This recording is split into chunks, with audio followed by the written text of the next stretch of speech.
Good afternoon, everyone. My name is Ron Broden. It's good to be with you.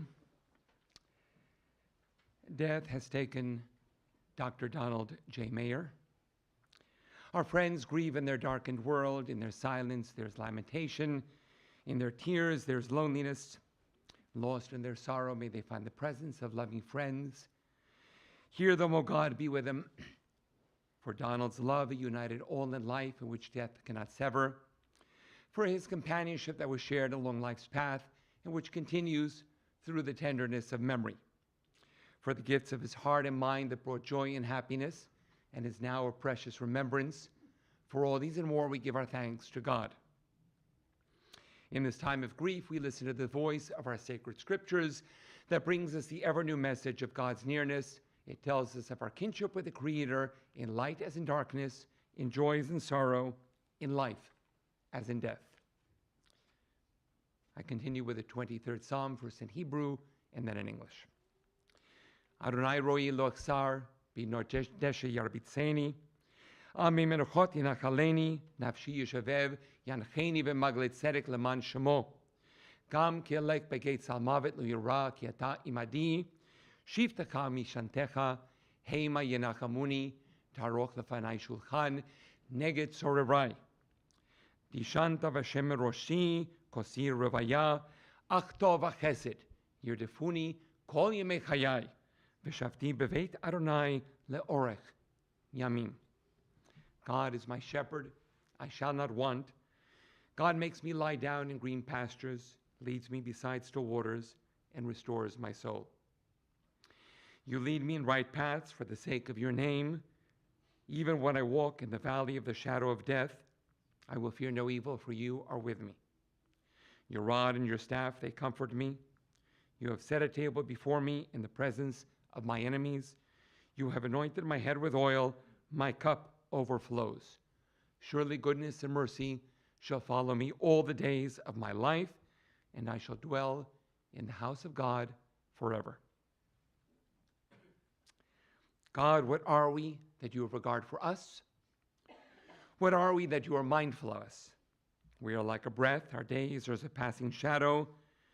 We come and go like grass, which in the morning shoots up renewed, and in the evening fades and withers. You cause us to revert to dust, saying, return, O mortal creatures.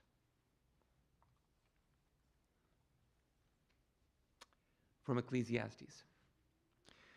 For everything there's a season, a time for every experience under heaven, a time to be born and a time to die, a time to plant and a time to uproot what is planted, a time to tear down and a time to build up, a time to weep and a time to laugh, a time to grieve and a time to dance, a time to throw stones and a time to gather stones, a time to embrace and a time to refrain from embracing, a time to seek and a time to lose, a time to keep and a time to discard, a time to tear and a time to sow, a time to keep silence and a time to speak.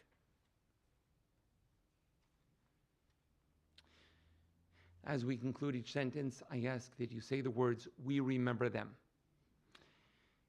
In the rising of the sun and in its going down. We remember them. In the blowing of the wind and in the chill of winter. We remember them. In the opening of buds and the rebirth of spring. We remember them. In the rustling of leaves and in the beauty of autumn. We remember them. In the beginning of the year and when it ends. When we are weary and in need of strength. We remember them. When we are lost and sick at heart. We remember them. When we have joys we yearn to share. We remember them. So long as we live, they too shall live, for they are now a part of us.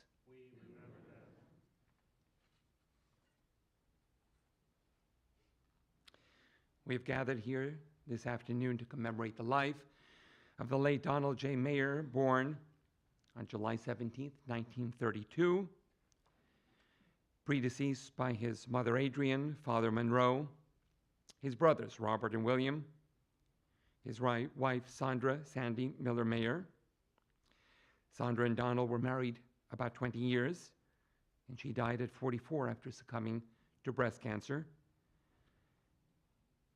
He was at her side until the end.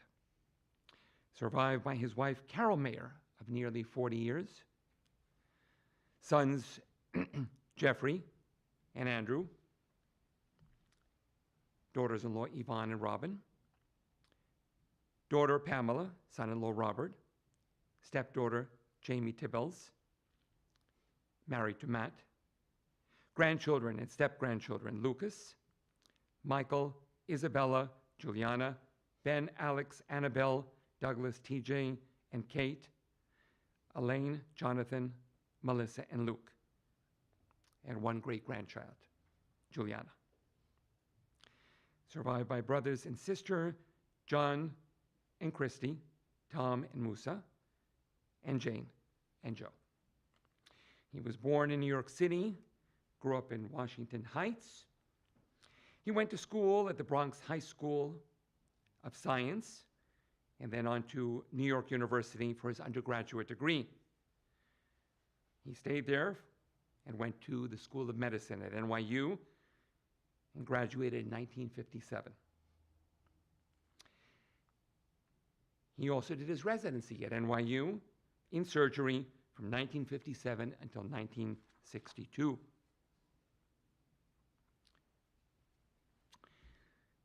He met Sandra, his first wife, possibly on a blind date, not sure, but they were married in 1958 during his residency. They had a long, loving, and very successful marriage of 20 years from 1958 until 1978, when Sandy died. Sandy was a child psychologist, and she also taught special education to teachers at Iona College. Donald met Carol at a singles dance at Rye Country Club. Carol thought that Donald liked her friend, but he called Carol and did not call the friend. And the rest is history. The first date after that was at a St. Patrick's Day event in 1981, and then they were married in 1984. His second marriage was nearly 40 years and very loving and successful. Carol was a very successful realtor with deep ties to the local community. Donald worked as a general surgeon, NYU professor, and later chief of surgery at the Manhattan VA Hospital. He also later in life had the pleasure of serving as a ship's doctor on various cruises with Carol. Not a bad gig.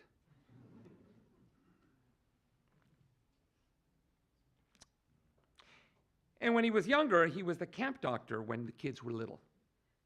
He also was a major in the National Guard Reserves. As a brother, he was a role model for his 5 younger siblings, evolving into close friendship. He was warm and supportive and enjoyed family activities. He liked to be active.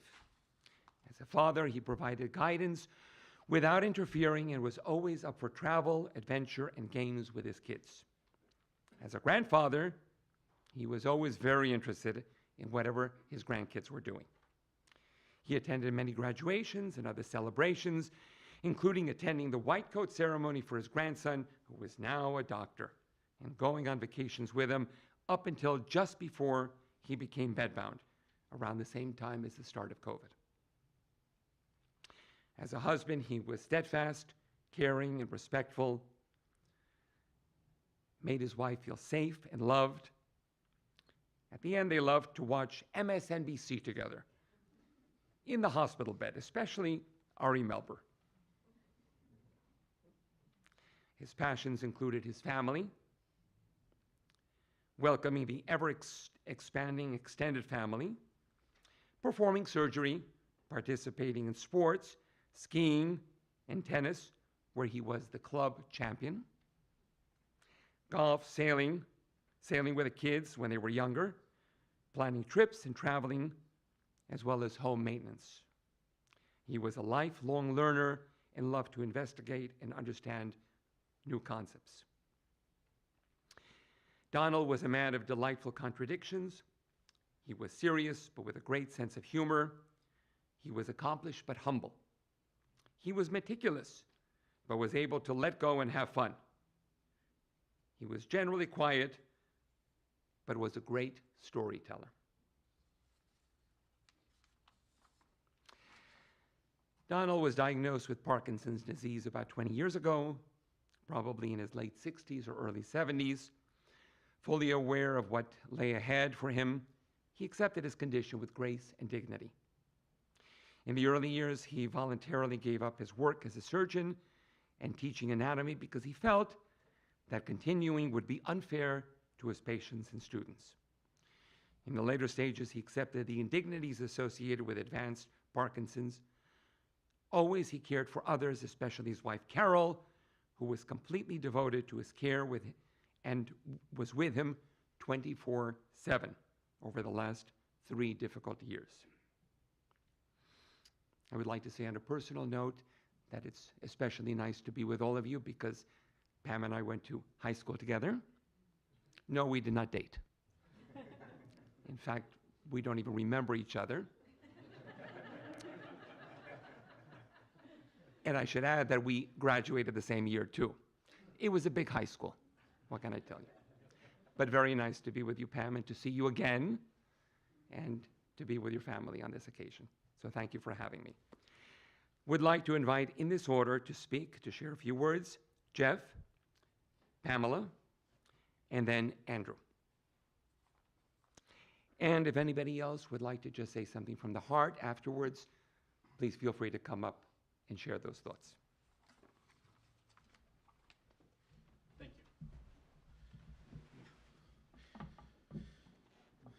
So my dad was sick for a while, so I've been thinking about his life and what he accomplished for some time. And really 3 concepts always came to mind over the past couple years, which were integrity, skill, and fun. So my dad was certainly a man of integrity. He didn't lie, he didn't dissemble. If you knew him well, he always spoke in a very straightforward manner. Sometimes he would hesitate a little bit, and then he would spool out a whole series of logical, straightforward thoughts.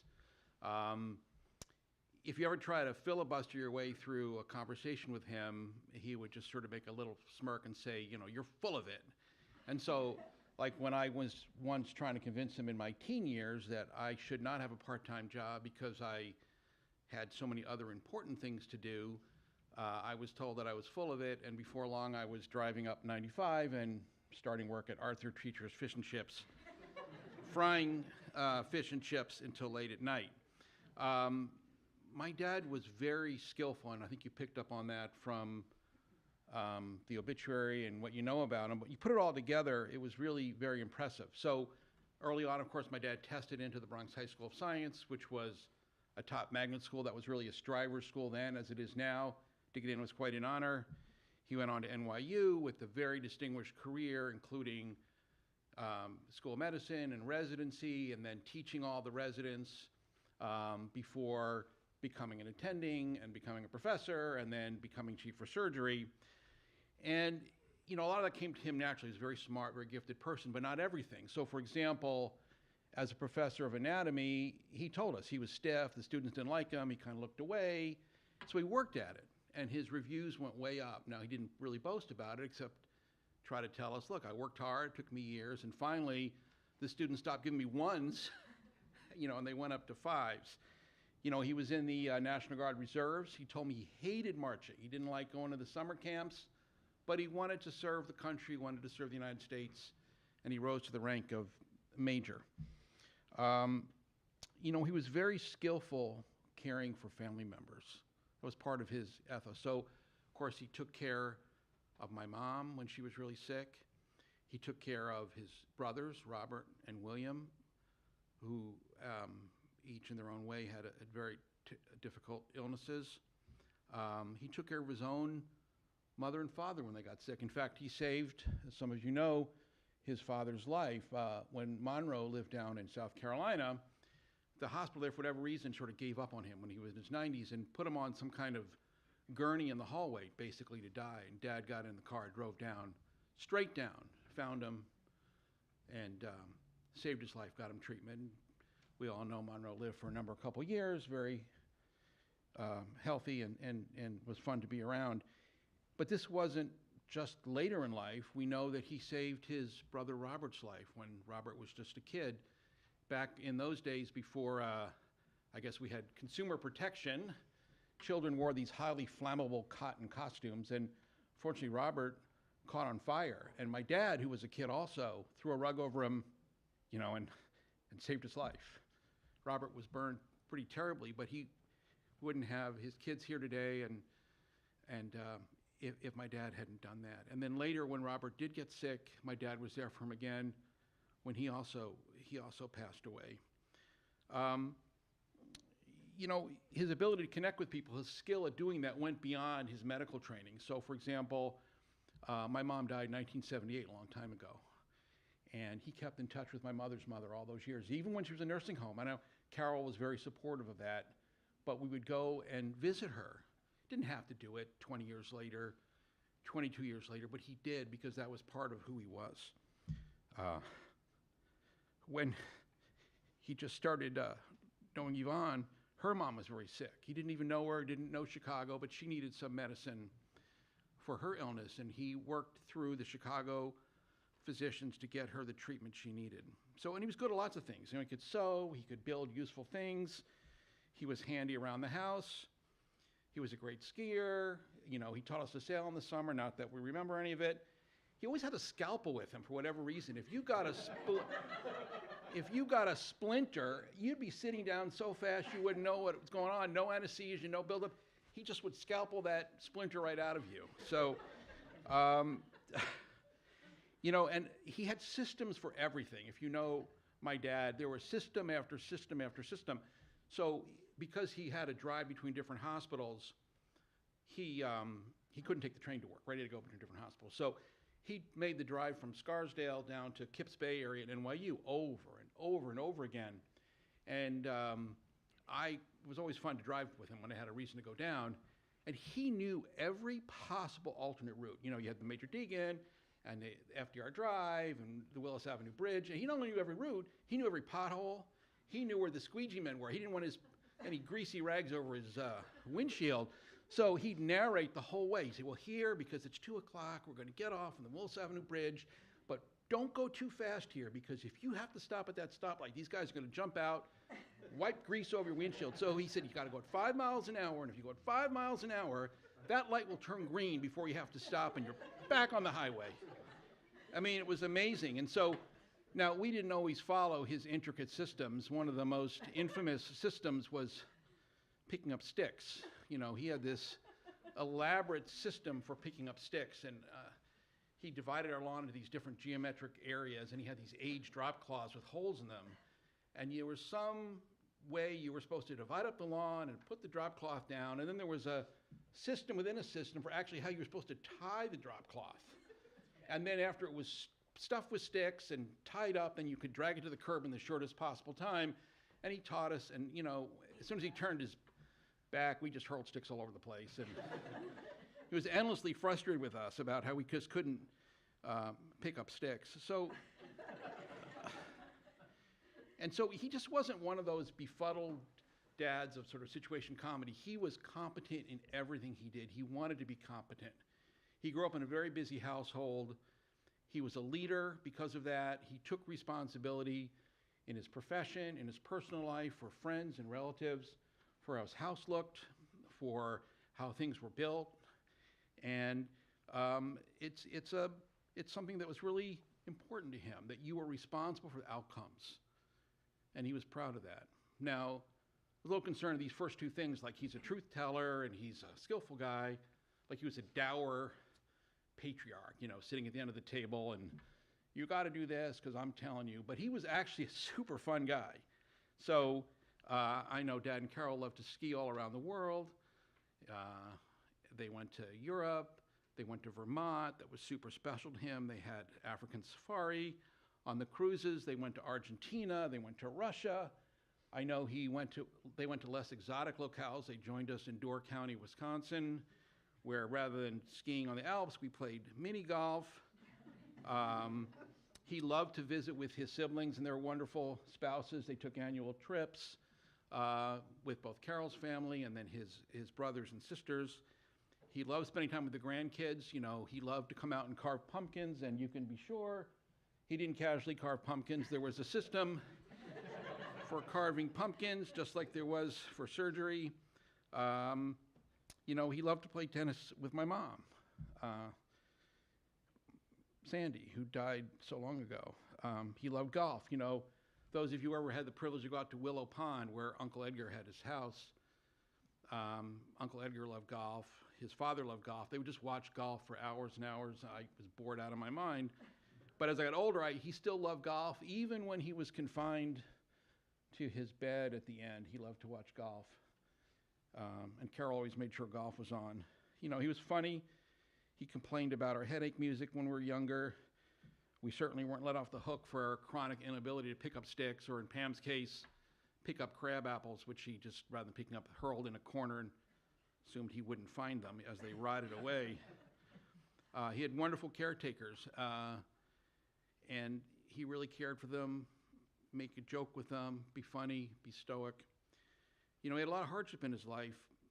Most of his life was really the American dream. I mean, he grew up in a close family and professional success and the house in the suburbs and travel and trips. But Sandy and his brothers, Robert and William, died too soon. He suffered his last couple years. And it didn't stop him. I remember the last time we went out to dinner alone, I didn't know it was going to be the last time, but we went to a Japanese restaurant, and he had real trouble filling out the credit card slip. He wanted to pay.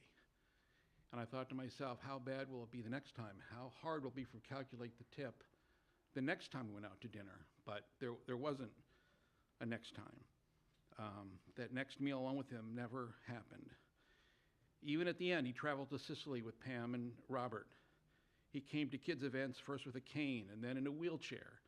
And then he watched on Zoom. And, you know, this is the part that I get teary over, but one of the most common greetings from Dad was always, what can I do for you? How can I help you? That's how he greeted you. And I always appreciated it, but I never really realized it represented his lifelong philosophy of love and service to other people.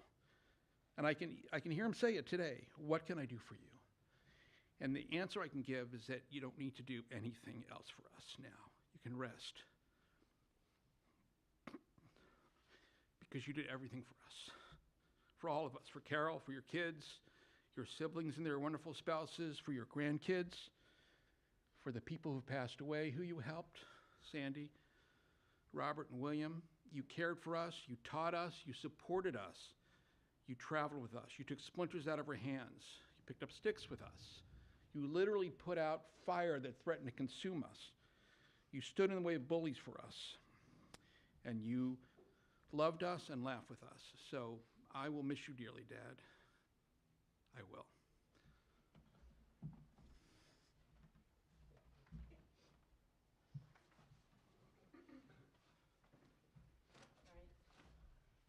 My brother's a tough act to follow, so I'm just going to say basically a heartfelt goodbye to my father, if I can get through it.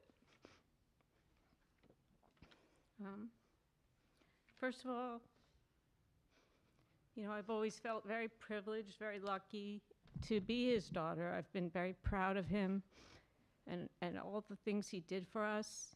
He put, in the case of Jeffrey, Andrew and I, he put us through each, 4 years of college, 3 years of law school, and he really set us up for great lives. Jamie as well, he was always there for Jamie. he wanted us to move forward and be happy and be able to take care of ourselves. And aside from that, he always listened to me rambling on. Sometimes I just wanted to be with him, especially in the last years. I would just ramble on and I would fill in what I thought he would say back because he couldn't speak, but he always listened and he was happy to let me ramble most of the time just to find a way to be with him. So that was wonderful. But the main things that I will remember are Dad's sincere care and devotion to those people that he loved, as Jeff was saying. He had a dry wit, and he had this like sweet, silly smile. Like it wasn't, you would never say it was a smirk because he wasn't conceited or anything like that, but he had a cute little smile, and you knew he was like having a devilish thought or something like that. So he was a man of great integrity, and in the end, he was a man of great courage and strength, through everything he went through in the last 3 years. He was always thanking people, and he never had anything negative to say. He was always just nice to be around. So I guess he'll be very much missed, but never forgotten. And that's all I wanted to say.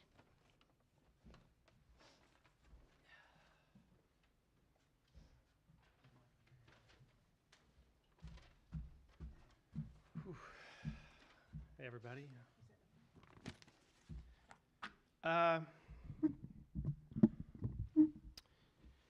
So I decided I wanted to honor my dad today by doing a top 5 list. The top 5 reasons it was great having a dad that was a surgeon. Usually top 10 list, but I wanted to not keep it too long. Also, it's a little tongue-in-cheek, and also, touching on some themes that the others have spoken to today, but my take on things. So with that, here we go. The number 5 reason it was great having a dad that was a surgeon: free medical school at home. My dad wasn't just a surgeon, he also taught anatomy at NYU, as you've heard. During the school year, nearly every weekend, he would plan his upcoming lectures in our dining room. We had one of those old slide projectors, and he would spend hours going through these slides displayed on this large screen, this bright large screen. Now, my nephew Michael, who you heard about, is a doctor, and I've spoken to Michael about this. He and my dad, they're fascinated by the human body and looking at things like this. For me, seeing these images was grotesque. I couldn't take it, and I knew that I could never be a surgeon. People always ask me, would you be a surgeon? I'm like, I can't be a surgeon. I can't look at. From a young age, I knew I could never look at these slides. But I was always proud of my dad for all of his accomplishments, and including that teaching role at NYU. And every time I saw him prepare, I was reminded of his success, and I was always proud of him for that and carry that pride with me today. So number 4, free in-home pediatric care. So Jeff, Pam, and I had a sort of running joke. It went something like, if our arms aren't falling off, Dad says we're okay. And seriously, we didn't have these, constantly running to the doctor every time we had a sniffle. Dad really, was a great doctor, and he also, even though he was a surgeon, he was a great doctor, and he knew how to take care of us. He knew, whether it was something serious or whether it just needed nose drops, and usually it was just the nose drops. So there were a couple of times, though, where things did get serious and outside care was needed, things like when my finger got stuck in an adding machine, when my collarbone was broken, and when I was nudged off the top of a bunk bed, but I'm not going to discuss the names of the accused here today. Number 3 on my list, free in-home surgery. This is a good one. So when I was a teenager, I had a benign but large cyst growing in my leg. And Dad told me not to worry, he would take it out. And this went on for a while, and then one day while I was sitting in our small den watching golf. You heard he likes to watch golf. Well, I was watching golf, sitting there on our white couch in our small den, and he walked in and he said, I'm going to take out the cyst. And I said, right here, right now, while I'm laying on this white couch, while I'm, watching golf? He said, sure. So he took out a bunch of tools. He shot my leg with anesthetic, cut me open, cut out the cyst, sewed me up, and the whole time we're both sitting there, both of us watching the golf. So, number 2 on my list, free in-home urgent care. So we never traveled extravagantly as a family, but we had an annual beloved trip to Whispering Pines Cottages in Cape Cod. We'd pack up the car and drive there. It was like it's like very exciting. We'd pack up the suitcases, pack the car. And just before we were about to go one year, I did the unthinkable. I carelessly removed the top of a tuna can lid and cut my finger, sliced open my finger on the edge of that lid. And my brother said before, my dad always has a scalpel. He always had medical tools. It wasn't just a scalpel. So he just with no anesthetic, as you said, he stitched me up, and we got back in the car with almost no lost time right there. So, all right. So number 1 on my list. A list of the top reasons. It was great having Dad as a surgeon. So it's holiday chocolates, but bear with me, you'll understand. So every year around the holidays, a box of really fun chocolates and other treats showed up at the house when we were younger. And today people are kind of used to that. During the holidays, people order stuff online and stuff. They send things. But back in the 70s and 80s, it was not really a commonplace thing. And especially for me, I always liked sweets. And it was very exciting that this box came. But so it was explained to me that the reason we got the box of chocolates every year was it was a former patient that was so appreciative of what my dad had done that this was an every year thank you gift. And my brother touched on this. Our dad wasn't prideful, and he didn't like to boast. And frankly, don't really recall him ever talking to me about, how proud he was of all the people he helped. But I can imagine the inner joy that he felt, having known that he helped this one patient and probably, thousands of others, over the years. That's the end of my top 5 list. But there was another version of this eulogy with a different top 5 list. It would have been the top 5 home contracting skills that I learned from my dad. I spent much of my childhood working with him all around the house, and you heard Jeff talk about that. And we did do a lot of chores that weren't fun. That was routine things like cutting the lawn, cleaning leaves, picking up sticks, which Jeff talked quite a bit about, and as he mentioned, the least favorite of all, picking up rotten crab apples that were all over our backyard. But I did a lot of other stuff with him. Woodworking, painting, lighting and wiring work, all kinds of different home repairs and things like that. We used all sorts of electric tools and other tools, and especially he had this large table saw in our basement. It was that had a handle, and he loved using that table saw for endless projects. It's still there, okay. But he loved building things. He built shelves. He built the bridge that was this amazing bridge, and then he built it multiple times when it rotted that went over the stream in our backyard. And he also built this just incredible custom-built large wheelbarrow that had 1,001 uses. That it was you've never seen anything like it. It was just, and we used it for the leaves and the sticks and the system that my brother talked about. But all of that other stuff that I did with him was just fun and cool. I learned a lot, and I loved doing all that with him. So I was not with my mother when she died in 1978.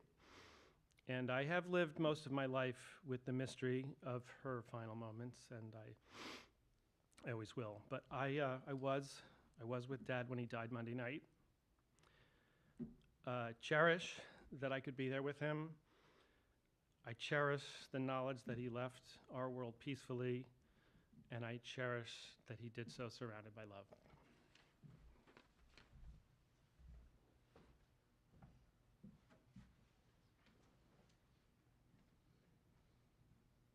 Anyone else want to say a few words?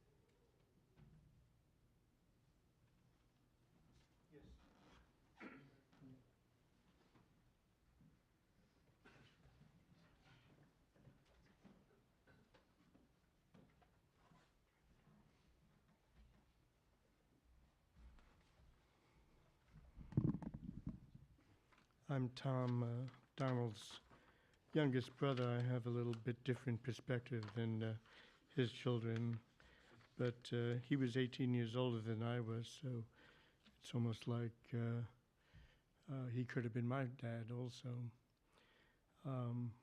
I've written something that I'd like to share. I've always looked up to Donald as a role model. He was off to college when I was a baby, so I didn't get to experience him as a brother during much of my childhood. He was more of an icon to me, like a handsome Greek statue, a status that was unattainable to me and my siblings. One of my first memories of his relating to me as a brother was when he built a desk for me in the room that I shared with my developmentally challenged brother, William. William was a character in his own right, unable to read, but with a memory like a steel trap and able to play piano by ear. Immature with challenging behaviors, but who could also be endearing. It was managing William's care after our mother's death that Donald and I became close. William's well-being was our mutual project. We tried many solutions to having William live a safe and relatively happy life. It wasn't easy, but we tried our best. Through this process, Donald and I developed a strong, lasting bond, also nurtured by 30 years of annual week-long summer vacations at a special house in Cape Cod with family and friends, and with a glorious trip we all took to Alaska.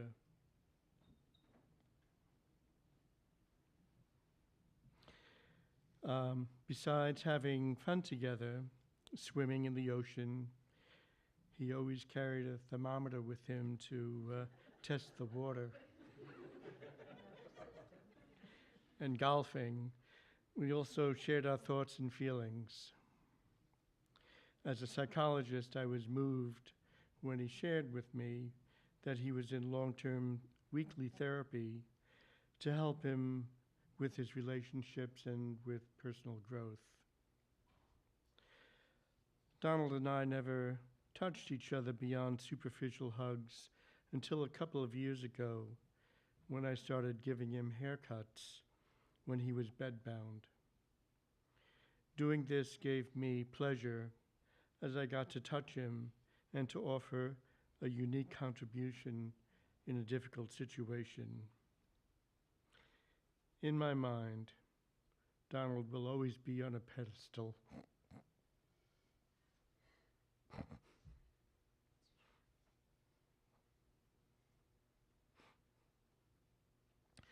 He showed me the way to a fulfilling life, and I have a whole list of things I'm not going to go over.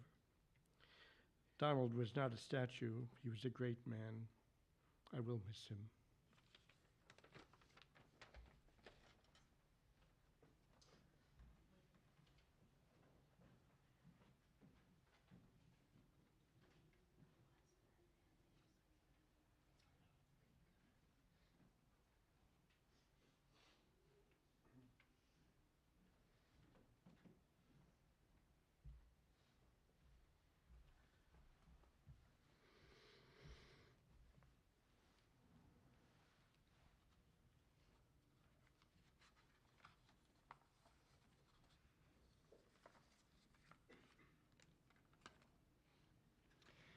What can we know of death? We who cannot understand life.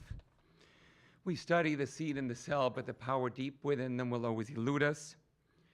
Though we cannot understand, we accept life as the gift of God, yet death, life's twin, we face with fear. But why be afraid? Death is a haven to the weary, a relief for the sorely afflicted.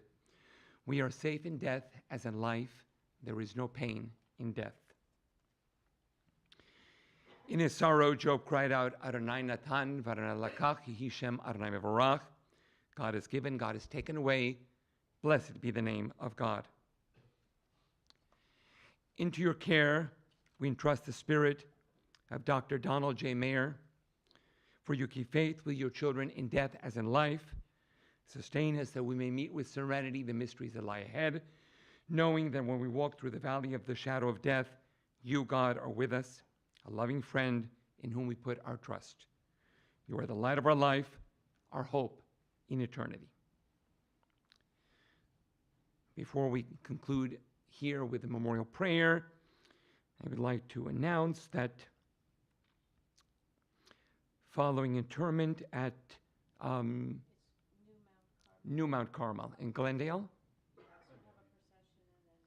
there will be a procession taking us to New Mount Carmel, and then afterwards the family invites everyone to a German restaurant nearby called Zum Stamisch. The address is 6946 Myrtle Avenue in Glendale. Would you please rise? El Malerachamim, Shochein Babnomim, Hamsim Menuchan Nechana, Tachat Kanfei Shechina, Im Keroshim Utehorim Kezor Arakia, Et Nishmat, Donald J. Mayer. Shalach Lolamo, Baal Arachamim Yasirehu Beseter Kanafav, Lolamim, Vitzor Achaim En Nishmato, Adonai Hu Nachalato Ve'yanuach, Beshalom, Amishkavo Venomar. Amen. Compassionate God, eternal Spirit of the universe, grant perfect rest in your sheltering presence to Donald J. Mayer, who has entered eternity. O God of mercy, let him find refuge in your eternal presence, and let his soul be bound up in the bond of everlasting life. God is his inheritance. May he rest in peace. And let us all say,